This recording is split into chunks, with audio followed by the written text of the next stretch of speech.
There will be 1 minute of silence between each contestant. After all contestants have spoken, the judges will be given all the time they need to complete their ballots.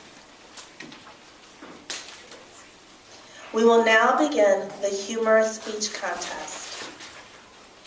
Eric Feinendegen, Confessions of a Referee. Confessions of a Referee, Eric Feinendegen.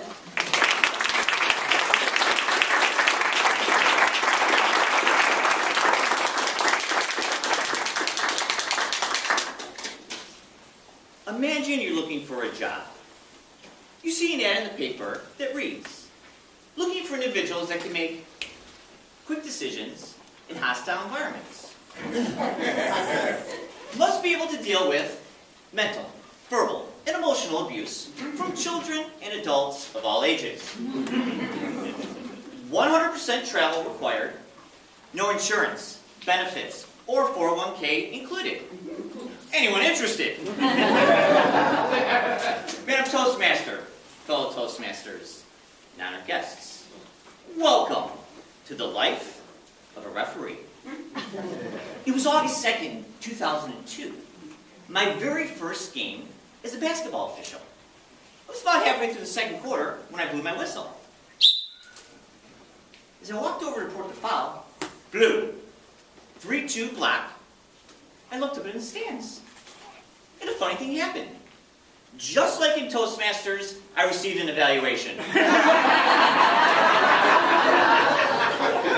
A group evaluation, no less.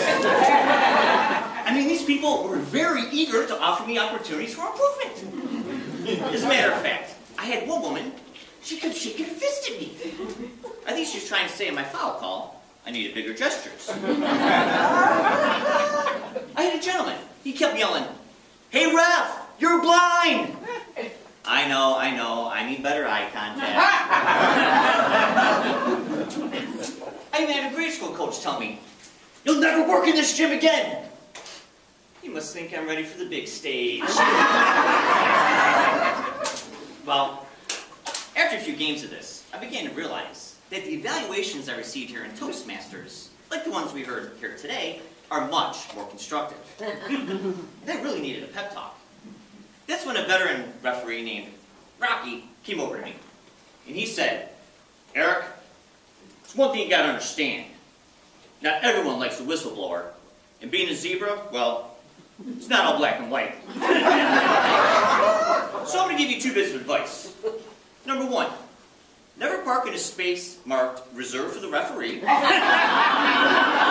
don't care how close to the gym it is.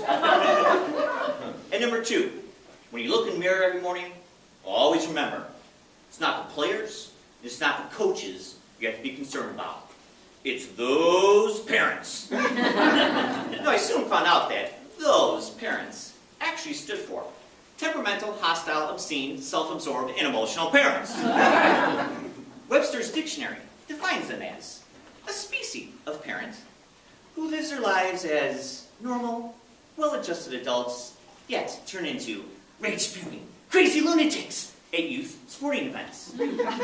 Nothing drives more fear to the heart of an official than when we look up into the stands and we see one of those parents.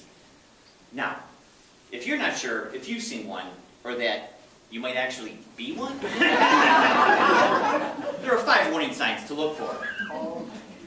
Number 1, you bring a sign to the gym that reads, "My kid can beat up your kid." Folks, not the kind of sportsmanship that we're looking for. Number 2, at the games, your spouse won't sit next to you. Or anyone else for that matter. If you sit down, look around, and there's no one within earshot, you've got issues. Number 3, even the coach asks you to leave.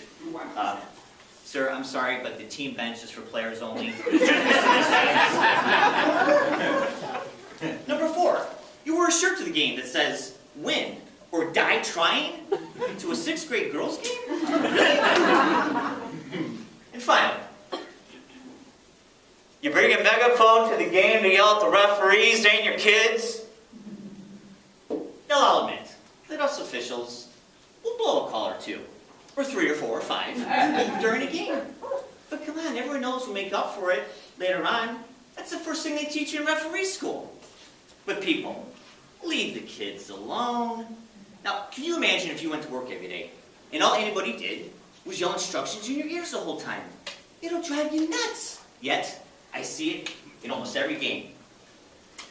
Got Polar Justin here with the ball. You've got Jimmy's dad saying, pass, pass, pass. Joy's dad saying, shoot, shoot, shoot. Jermaine's dad saying, dribble, dribble, dribble. Next thing you know it, you got Polar Justin.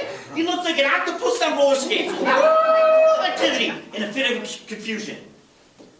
So parents, quit yelling at your kids. There's a reason they have a coach. Now, if you feel yourself being overcome with a bout of this sideline rage, or if you suffer from road rage, speech rage, or any form of anxiety, I'm going to give you an exercise that'll help you. So let's all do it together. We're simply going to take a deep breath, and the exhale we're going to say, it's okay. So, deep breath. It's okay. Now, don't you feel better? I know I do. Well, I'm sure glad we've had this discussion. In conclusion, whether it's in sports or in life, let's go out and have fun, encourage one another, and always remember, it's okay. Oh, hold on. Mrs. Jones, the trophies are for players only. Another one of those parents. I gotta go. Madam Toastmaster.